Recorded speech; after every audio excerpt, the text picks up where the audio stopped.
Taste the Daily. பெங்களூருவில் கனமழை வெளுத்து வாங்கிய நிலையில் கடும் வெள்ளப்பெருக்கு ஏற்பட்டு சேரும் சகதியுமாக தண்ணீர் செல்கிறது.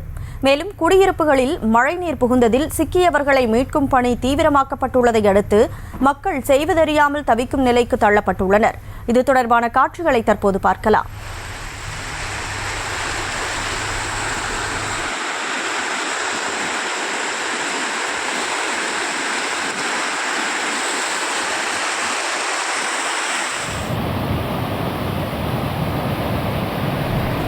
கூடுதல் விவரங்களோடு செய்தியாளர் ஆனந்த் பாபு இணைப்பில் இருக்கிறார். வணக்கம் ஆனந்த் பாபு, அங்க கனமழை எவ்வளவு நாட்களாக பெஞ்சது, முழு விவரம் என்ன?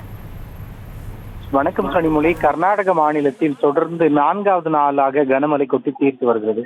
அதிக அளவில் மழை பெய்து வருவதால் கர்நாடகாவில் 11 மாவட்டங்கள் வெள்ளத்தில் சிக்கி பொதுமக்கள் பல இடங்களில் இயல்பு வாழ்க்கை பாதித்து வீடுகளிலும் முடங்கி அவர்களுடைய அத்தியாவசிய தேவைகளுக்கு கூட உணவுப் பொருட்கள் கிடைக்காமல் அவதிப்பட்டு வருகிறார்கள். குறிப்பாக கர்நாடக மாநிலத்தின் தட்சிண கன்னடா மற்றும் உடுப்பி மாவட்டங்களில் பெய்த கனமழை காரணமாக பல்வேறு குடியிருப்புகளுக்குள்ளாக வெள்ள நீர் புகுந்திருக்கிறது.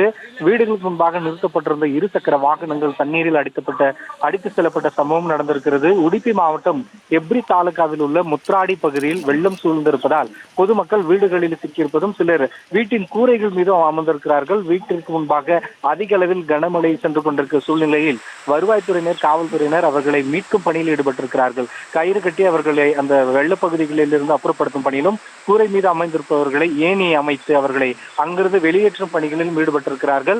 அதே போல முத்ராடியை சுற்றியுள்ள ஓசகம்பலா, காந்திராபைல், ஓக்கிலா ஆகிய பகுதிகளிலும் கூட 8 வீடுகளில் வெள்ள நீர் புகுந்திருக்கிறது.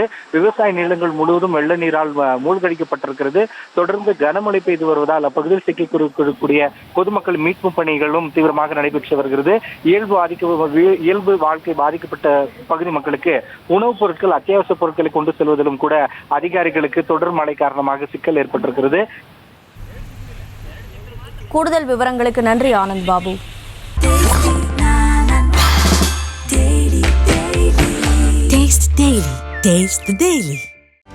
செய்திகளை உடனுக்குடனும் துல்லியமாகவும் தெரிந்து கொள்ள சப்ஸ்கிரைப் பண்ணுங்க.